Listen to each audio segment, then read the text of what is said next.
ఢిల్లీలో ఇండియా కూటమి నేతలు నిరసనకు దిగారు. నీట్ పేపర్ లీక్ వ్యవహారంపై కేంద్రాన్ని నిలదీస్తూ విపక్ష నేతలు ఆందోళన చేపట్టారు. రాహుల్ గాంధీ నివాసం నుంచి గాంధీ స్మృతి భవన్ వరకు కూటమి నేతలు ర్యాలీ నిర్వహించారు.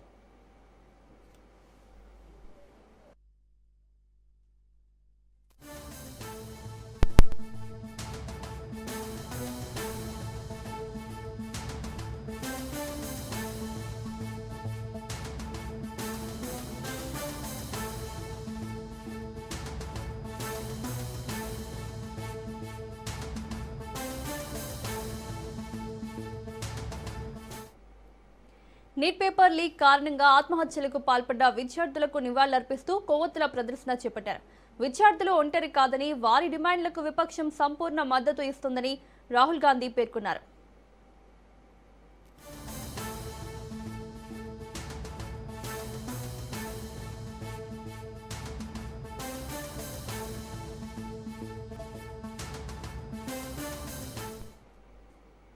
నీట్ పరీక్ష నిర్వహణ, పేపర్ లీక్ ఆరోపణలపై కేంద్ర ప్రభుత్వం సమాధానం చెప్పాలని ఇండియా కూటమి నేతలు డిమాండ్ చేశారు. ఈ నిరసన కార్యక్రమంలో పలువురు విపక్ష నేతలు పాల్గొన్నారు.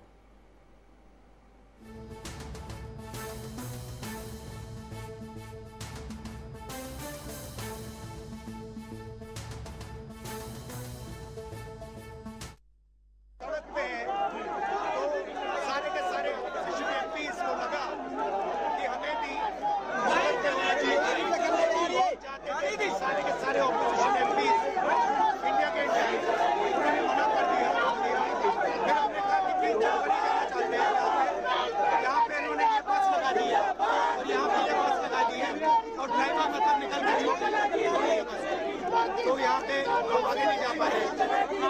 मेन मैसेज है स्टूडेंट्स को कि हम आपके साथ हैं, पूरा विपक्ष आपके साथ है और जो आपके साथ हो रहा है, वायलेंस हो रहा है, उसके हम बिल्कुल खिलाफ हैं। ये आप देख रहे हैं, हम जाने की कोशिश कर रहे हैं। हमारा हम 20 जनवरी बाद जाना चाहते थे सिंबॉलिकली गांधी जी की assassination days.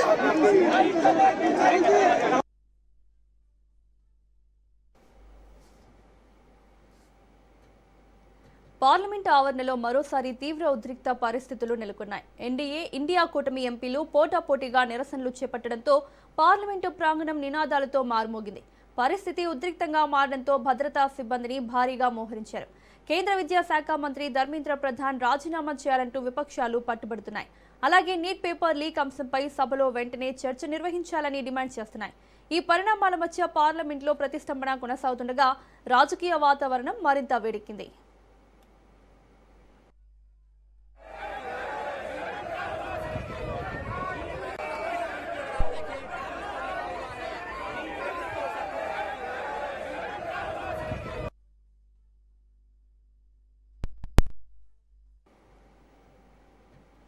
పార్లమెంట్ వర్షాకాల సమావేశాలు మరోసారి ప్రతిపక్షాల ఆందోళనలతో హోరెత్తాయి.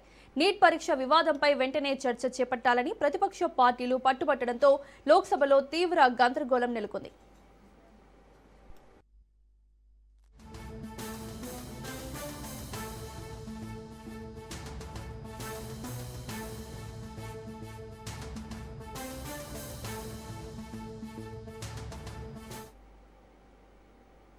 ఉదయం నుంచి పలుమార్లు సభను వాయిదా వేసినప్పటికీ ప్రతిపక్ష సభ్యులు తమ డిమాండ్పై వెనక్కి తగ్గలేదు.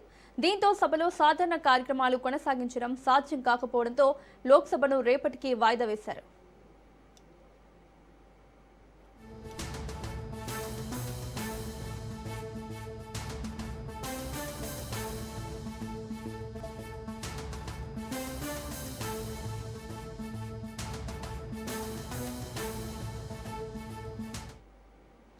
మరోవైపు రాజ్యసభలోనూ ఇదే అంశంపై ప్రతిపక్ష సభ్యులు ఆందోళనకు దిగడంతో అక్కడ కూడా సభా కార్యక్రమాలకు అంతరాయం ఏర్పడింది.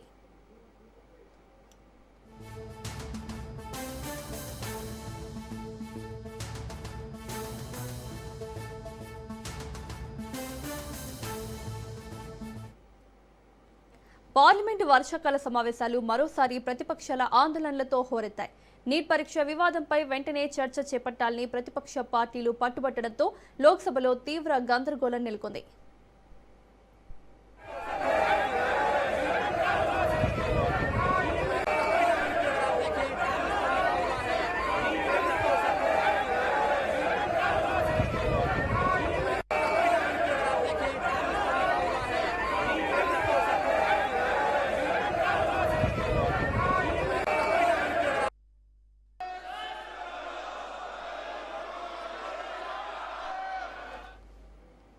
ఉదయం నుంచి పలుమార్లు సభను వాయిదా వేసినప్పటికీ ప్రతిపక్ష సభ్యులు తమ డిమాండ్పై వెనక్కి తగ్గలేదు. దీంతో సభలో సాధారణ కార్యక్రమాలు కొనసాగించడం సాధ్యం కాకపోవడంతో లోక్సభను శుక్రవారానికి వాయిదా వేశారు.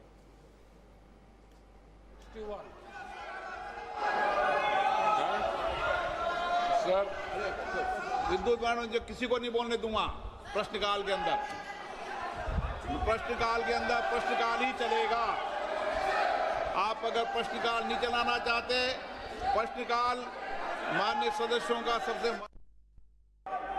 రాజ్యసభలోనూ ఇదే అంశంపై ప్రతిపక్ష సభ్యులు ఆందోళనకు దిగడంతో అక్కడ కూడా సభా కార్యక్రమాలకు అంతరాయం ఏర్పడింది.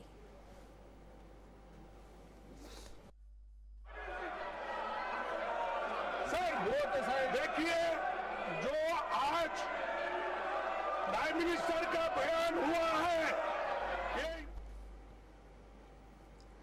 పేపర్ లీక్లపై ప్రధాని మోదీ కీలక ప్రకటన చేశారు. పేపర్ లీక్లపై ఫాస్ట్ ట్రాక్ కోర్టుల ఏర్పాటుకు కేంద్రం నిర్ణయించినట్లు తెలిపారు. యువత సంక్షేమం భవిష్యత్తు కంటే ముఖ్యమైనదేమీ లేదన్నారు. అవసరమైన చర్యలు తీసుకోవాలని అధికారులను ఆదేశించారు. పేపర్ లీక్ నిందితులకు కఠిన శిక్షలు విధిస్తామన్నారు.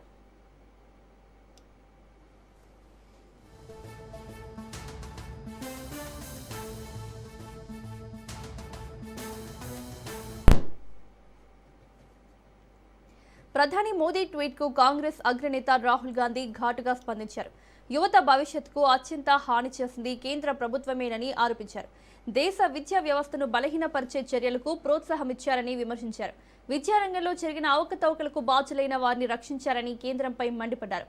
ఈ వ్యవహారంలో కేంద్ర విద్యాశాఖ మంత్రి ధర్మేంద్ర ప్రధాన్ ను వెంటనే పదవి నుంచి తొలగించాలని డిమాండ్ చేశారు.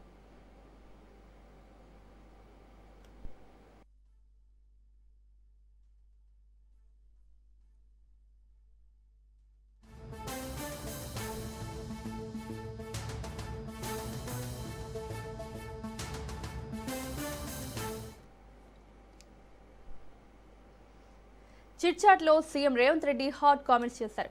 కేటీఆర్ బినామీ సంస్థ గ్లోబరీనా అని ఆరోపించారు. గ్లోబరీనా తప్పిదాల వల్ల 27 మంది చనిపోయారన్నారు. గ్లోబరీనా పేరు మార్చి సిబిఎస్ఈ పరీక్షల కాంట్రాక్టు పొందారన్నారు. వీటి ఆధారంగానే నీట్ కుంభకోణం జరిగిందని ఆరోపించారు. జన్వాడ భూములు ఏ రాజుల నుంచి వచ్చాయో బయటకు తెస్తారన్నారు.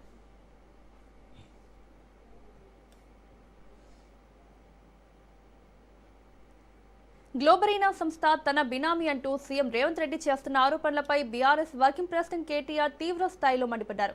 ఆ ఆరోపణలు పూర్తిగా నిరాధారమని స్పష్టం చేస్తూ ఇప్పటికే పరువు నష్టం నోటీస్ పంపించినట్లు తెలిపారు. నిజంగానే ఆ సంస్థ తమ బినామీ అయితే నేడు కాంగ్రెస్ ప్రభుత్వమే ఎందుకు ఒప్పందాలు చేసుకుందని నిలదీశారు. సీఎం రేవంత్ రెడ్డి పగలు కాంగ్రెస్, రాత్రి బీజేపీతో అంటకాగుతూ రాజకీయాలు చేస్తున్నారని విమర్శించారు. BRS working president KTR CM Revanth రెడ్డికి లీగల్ నోటీసులు పంపారు. గ్లోబరీనా టెక్నాలజీస్ సంస్థతో తనకు సంబంధాలు ఉన్నాయంటూ చేసిన ఆరోపణలపై 48 గంటల్లోగా బహిరంగ క్షమాపణ చెప్పాలని డిమాండ్ చేశారు. లేని పక్షంలో పరువు నష్టం దావాతో పాటు సివిల్, క్రిమినల్ చర్యలు చేపడతామని హెచ్చరించారు.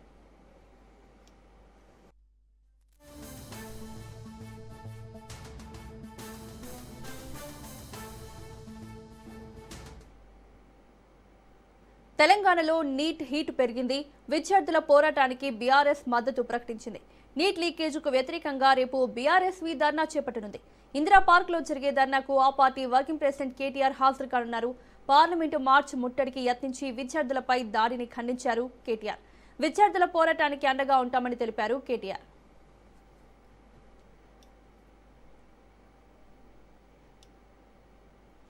టీపీసీసీ అధ్యక్షుడు మహేష్ కుమార్ గౌడ్తో కాంగ్రెస్ అధికార ప్రతినిధులు సమావేశమయ్యారు.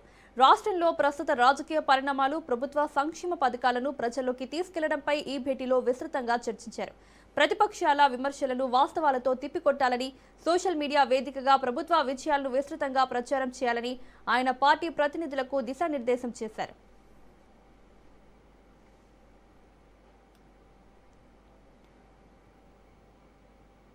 ఏపీ మంత్రివర్గ సమావేశంలో కీలక నిర్ణయాలు తీసుకున్నారు. రాష్ట్ర అభివృద్ధి, ఉపాధి, విద్య, సంక్షేమం, మౌలిక వస్తువులపై దృష్టి సారిస్తూ పలు ప్రతిపాదనలకు కేబినెట్ ఆమోదం తెలిపింది. భోగాపురం అంతర్జాతీయ విమానాశ్రయం ప్రారంభోత్సవ ఏర్పాట్లపై సుదీర్ఘంగా చర్చించిన మంత్రివర్గం ప్రభుత్వ శాఖల్లో 3168 ఉద్యోగాల భర్తీకి గ్రీన్ సిగ్నల్ ఇచ్చింది. ప్రత్యేక అవసరాలున్న విద్యార్థుల ఉన్నత విద్యకు ఊతమిస్తూ బాపట్లలో వినికిడి లోపమున్న వారి కోసం ప్రత్యేక డిగ్రీ కళాశాల ఏర్పాటు చేయాలని నిర్ణయించింది. గోదావరి పుష్కరాల బందోబస్తు కోసం 50 కోట్ల నిధులకు ఆమోదం తెలిపిన కేబినెట్ రైతులకు సహకార రంగం ద్వారా ఆర్థిక మద్దతు అందించేందుకు ఏపీ మార్క్ఫెడ్కు 300 కోట్ల రుణంపై ప్రభుత్వ గ్యారంటీకి కూడా ఆమోదం తెలిపింది.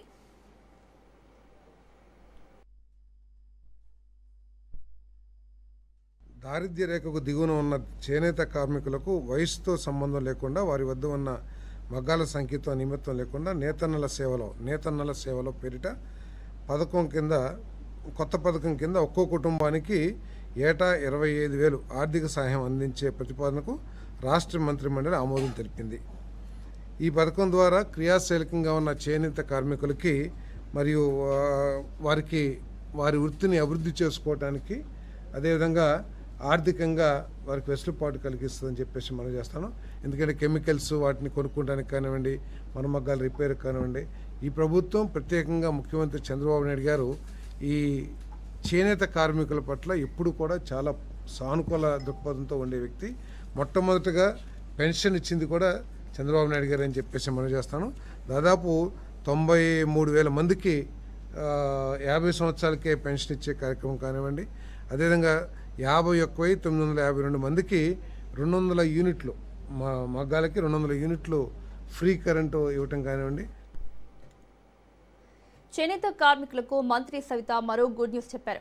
ఆగస్టు 7న జాతీయ చేనేత దినోత్సవం సందర్భంగా నేతన్న సేవా పథకాన్ని ప్రారంభించనున్నట్లు వెల్లడించారు.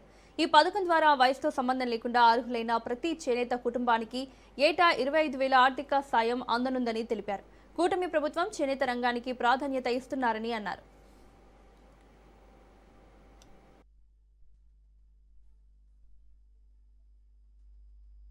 మరి నేతన్నకు 25,000 చొప్పున నేతన్న సేవా పథకంలో 25,000 చొప్పున సుమారుగా 53,000 మందికి అందజేయబోతున్నామన్న విషయం కూడా తెలియజేస్తూ, దాంతోపాటు మరి ఫ్రీ పవర్ మనం ఉచిత విద్యుత్ అని కూడా ఆ రోజు తెలియజేసాం. అందులో కూడా మరి సుమారుగా 53,000 మందికి అందజేస్తున్నాం.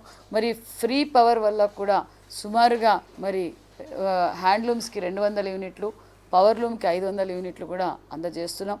మరి అంతేకాకుండా నేతన్నలకు 50 సంవత్సరాలకే 4,000 పెన్షన్ కూడా అందజేస్తున్నాం. సుమారుగా 85,000 మంది దాకా మరి నేతన్న పెన్షన్ కూడా, నేతన్నలకు 4,000 పెన్షన్ కూడా అందజేస్తున్నాం. గతంలో నేతన్నలు పడుతున్న కష్టాలు గుర్తించి వారిని దృష్టిలో పెట్టుకొని ముఖ్యమంత్రి చంద్రబాబు నాయుడు గారు 50 సంవత్సరాల పెన్షన్ మొదలుపెట్టిందే మాన్యశ్రీ ముఖ్యమంత్రి చంద్రబాబు నాయుడు గారు అనే విషయం తెలియజేస్తూ, మరి ఈరోజు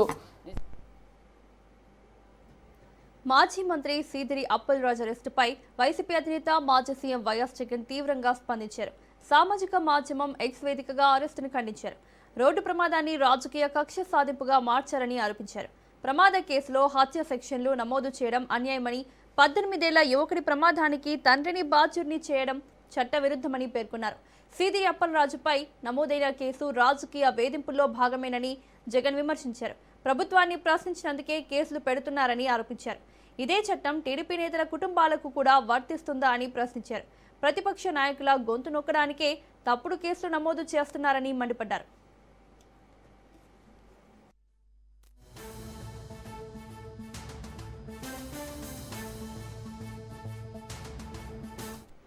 ఏపీ కూటమి పాలనలో రెడ్ బుక్ రాజ్యాంగం పరాకాష్ఠకు చేరిందంటూ ఎమ్మెల్సీ వరదు కళ్యాణి ధ్వజమెత్తారు. ప్రభుత్వ వైఫల్యాలను ప్రశ్నిస్తున్నందుకే సీదిరి అప్పలరాజుపై కక్ష సాధింపు చర్యలకు పాల్పడుతున్నారని మండిపడ్డారు.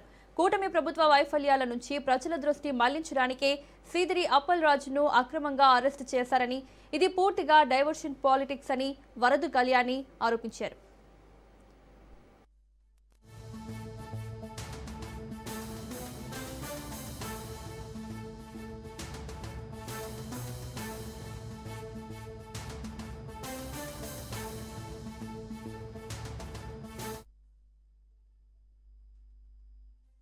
కూటమి పాలనలో రెడ్ బుక్ రాజ్యాంగానికి ఇది పరాకాష్ట. కక్షపూరిత చర్యలు చేయడంలో వీళ్ళు ముందున్నారు అని మరొకసారి వీళ్ళు నిరూపించుకున్నారు. ఒక బలహీన వర్గాల నుంచి వచ్చిన వ్యక్తి ఒక డాక్టర్ గా ప్రజలకు సేవ చేశారు.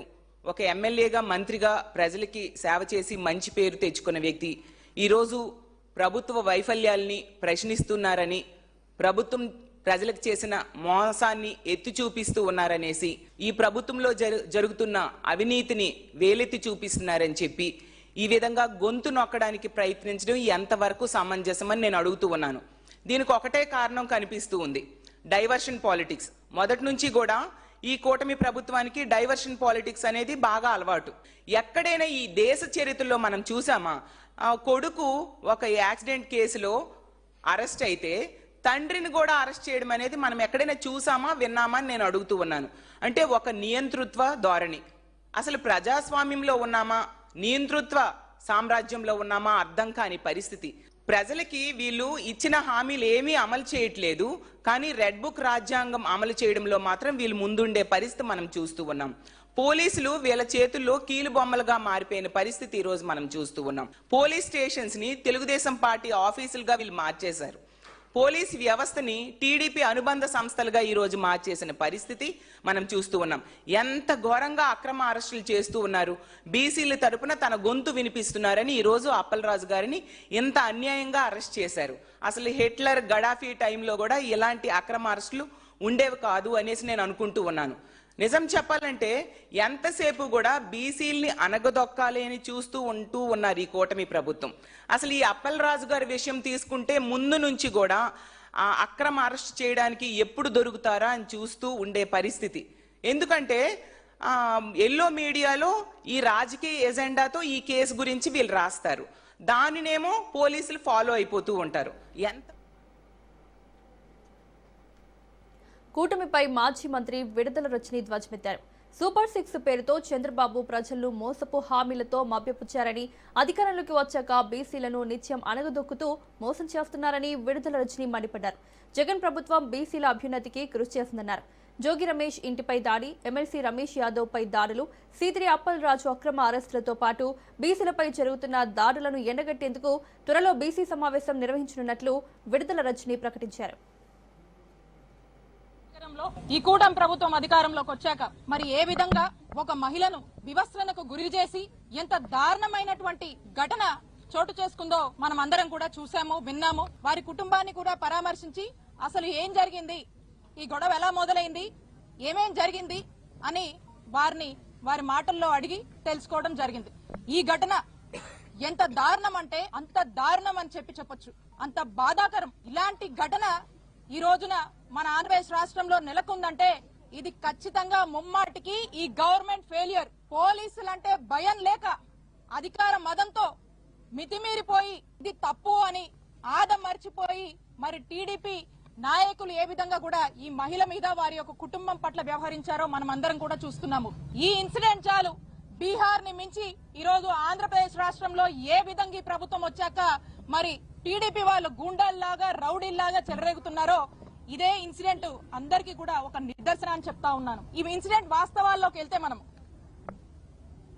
ఎవరైతే ఈ మహిళ ఉందో వారి యొక్క కుటుంబం వాళ్ళ ఇంటి ముందు బోరు రిపేర్ చేసుకుంటూ ఉంటే ఆ వార్డు సెక్రటరీ అయినటువంటి టీడీపీ నాయకుడు వచ్చి మీరు మీ ఇంటి ముందు బోర్ రిపేర్ చేస్తున్నారు అని చెప్పి మాకు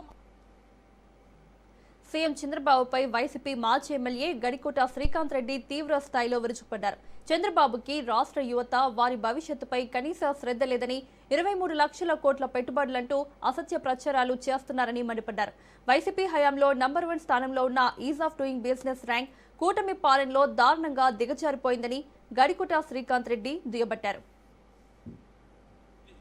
అదే రకమైనటువంటి పాలన కొనసాగిస్తున్నాడు. తాను మాట్లాడేటువంటి గుడ్డిగా ఎక్కడ మీటింగులకు వెళ్లినా ప్రతిపక్ష పార్టీపై లేకపోతే జగన్మోహన్ రెడ్డి గారిపై వ్యక్తిగత నిందలు వేయడానికే తను సమయం తీసుకొని దాన్ని కేటాయిస్తాడు కానీ, లేదా అసత్యమైనటువంటి మాటలు మాట్లాడుతూ తన పబ్బం గడుపుతున్నాడు కానీ, ఈ రోజు స్పష్టంగా డేటాతో సహా ఏ రకంగా ఈ రాష్ట్రానికి అన్యాయం జరుగుతుంది అన్నటువంటిది మేము తెలియజేస్తాం. ఫాల్స్ ప్రాపగండా చేస్తూ కోట్లాది పెట్టుబడులు వచ్చేస్తున్నాయి, లక్షల కోట్లకు ఎంఓయూలు జరిగాయి, రాష్ట్ర భవిష్యత్తు మారి. వరంగల్ జిల్లా ప్రజల దశాబ్దాల నిరీక్షణకు తెరపడబోతోంది. వరంగల్ జిల్లాలోని మామునూర్ ఎయిర్పోర్ట్ నిర్మాణ పనులకు మార్గం సుగమమైంది. ఎయిర్పోర్ట్ అథారిటీ ఆఫ్ ఇండియా 2034.98 కోట్ల అంచనా వ్యయంతో టెండర్లను ఆహ్వానించింది. వరంగల్ విమానాశ్రయ ప్రాంగణంలో ప్రత్యేకంగా ప్రీబిడ్ సమావేశాన్ని ఏర్పాటు చేశారు. రన్వే, టాక్సీవేలతో పాటు మౌలిక వసతుల కల్పనకు కసరత్తు ముమ్మరం చేశారు.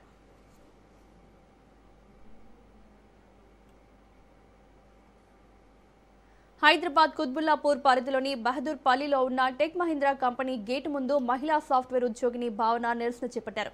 తన కుమార్తె ఆరోగ్య సమస్యల కారణంగా సెలవు తీసుకున్నప్పటికీ సంస్థ యాజమాన్యం తనను ఉద్దేశపూర్వకంగా వేధిస్తోందని ఆమె ఆరోపించారు. సెలవు గురించి ముందుగానే సమాచారం ఇచ్చినా అనారోగ్య పరిస్థితులు ఉన్నప్పటికీ విధులకు హాజరు కావాలని ఈమెయిల్ పంపుతున్నారని ఆమె ఆవేదన వ్యక్తం చేశారు.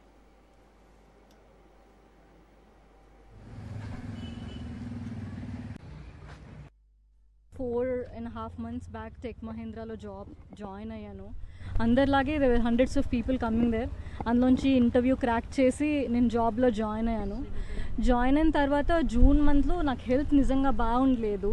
ఫ్లోర్ మీదనే పడిపోయాను. వాళ్ళు ఇక్కడ నుంచి యూనివర్సిటీ లోపల ఉన్న చిన్న హాస్పిటల్ డామ్స్కి తీసుకెళ్లారు. అక్కడి నుంచి లేదు తన కండిషన్ బాగాలేదు, మీరు మల్లారెడ్డికి తీసుకెళ్ళండి అని చెప్పారు. అక్కడి నుంచి నేను మల్లారెడ్డి హాస్పిటల్కి డెఫినెట్గా వెళ్ళాను. వెళ్ళిన తర్వాత అక్కడ కూడా ఫెసిలిటీ సరిగ్గా లేవని మా హస్బెండ్ నన్ను ఇంటి దగ్గర ఉన్న జీనియా హాస్పిటల్కి షిఫ్ట్ చేశారు. సో అక్కడ వాళ్ళు చెప్పారు మీకు స్పాండిలైసిస్ అయి ఉండొచ్చు, బికాజ్ మీరు చాలా ఇయర్స్ నుంచి కార్పొరేట్స్లో వర్క్ చేస్తున్నారు కాబట్టి మీరు స్పాండిలైసిస్ ట్రీట్మెంట్ తీసుకోండి అని చెప్పారు. సో నేను అమెరికా ఇరాన్ మధ్య తాజా ఉద్రిక్తతలతో అంతర్జాతీయ మార్కెట్లో ముడి చమురు ధరలు పెరగడం భారత స్టాక్ మార్కెట్లపై ప్రతికూల ప్రభావం చూపింది. దీంతో దేశీయ సూచీలు వరుసగా 4వ రోజు నష్టాల్లో ముగిశాయి. ట్రేడింగ్లో సెన్సెక్స్ 364 పాయింట్లు పడిపోయి 76,391 వద్ద ముగిసింది. నిఫ్టీ 127 పాయింట్లు కోల్పోయి 23,869 వద్ద స్థిరపడింది.